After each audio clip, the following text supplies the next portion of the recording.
Et il y a des appels qu'on voit passer, et puis il y a ceux qu'on regarde et qu'on regrette d'avoir laissé filer comme ça. Faux. Les ateliers Mon Métier poursuivent les appels à candidature pour la résidence d'écriture de long métrage au Sénégal. Il faut faire très attention car la date limite approche à grands pas. Les candidatures seront clôturées le 15 juin 2026, soit dans quelques jours à peine. Pensez pour accompagner les porteurs d'un premier ou d'un deuxième projet de long métrage, documentaire ou série, la résidence offre un cadre intensif de travail autour du scénario, du développement et de la structuration des projets. Pendant 10 jours, du 15 au 25 novembre 2026 au Sénégal, les participants bénéficieront d'un accompagnement personnalisé assuré par des professionnels du cinéma africain et international avec un vrai focus sur la maturation artistique et la visibilité des projets. Et quand on sait qu'un scénario solide reste souvent la première clé d'un grand film, on comprend vite pourquoi ce type d'opportunité attire chaque année des auteurs venus de tout le continent. Alors, si votre scénario traîne encore dans un dossier nommé version finale définitive 12, il est temps de lui offrir un billet pour Dakar. Une histoire peut commencer par une idée, mais encore faut-il lui donner une voix. C'est tout l'objectif du pitch au féminin porté par l'ONG Yeda et le salon du cinéma au féminin en Côte d'Ivoire. Depuis plusieurs éditions, cette initiative accompagne des femmes africaines qui portent un premier ou un deuxième projet de court-métrage. Et ici,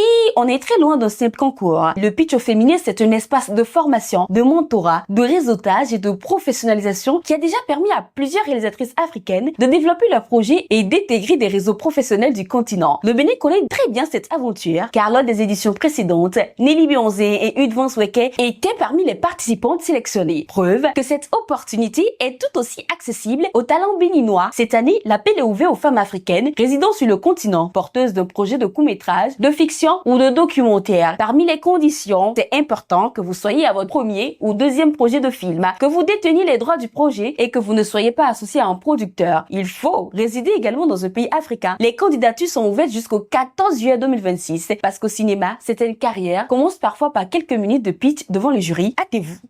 Raconter le réel, inventer une fiction et parfois brouiller les deux pour trouver une vérité plus profonde, c'est tout l'enjeu de la résidence panafricaine Court-Circuit qui revient avec une nouvelle édition dédiée à l'écriture du court-métrage. Au-delà de la résidence, Court-Circuit s'impose surtout comme un espace de formation et de transmission avec des masterclass ouvertes au public, des rencontres professionnelles et des échanges autour des pratiques contemporaines du cinéma africain. La prochaine masterclass portera sur un thème central et important. Entre fiction et documentaire, construit un regard singulier dans le court-métrage. Elle sera animée par deux figures majeures du cinéma ouest-africain. Souleymane Kébé, producteur reconnu sur la scène internationale, et Moussa Senabsa, réalisateur et scénariste incontournable du cinéma sénégalais. Rendez-vous donc le 24 juin à 15h à l'Institut français du Bénin pour une masterclass exceptionnelle. Une occasion rare de comprendre comment se fabrique un regard, comment se construit une écriture et surtout comment une idée devient un film. Et pendant que certains rêvent encore du prochain FESPACO, d'autres préparent déjà le voyage. Le Festival panafricain du cinéma et de la télévision de Ouagadougou a officiellement ouvert ses accréditations pour sa 30e édition qui se tiendra du 20 au 27 mars 2027. Les demandes sont ouvertes du 3 juin au 30 novembre 2026. Donc, professionnels du cinéma, producteurs, réalisateurs, techniciens ou représentants de festivals, vous pouvez désormais entamer vos démarches. Et cette fois,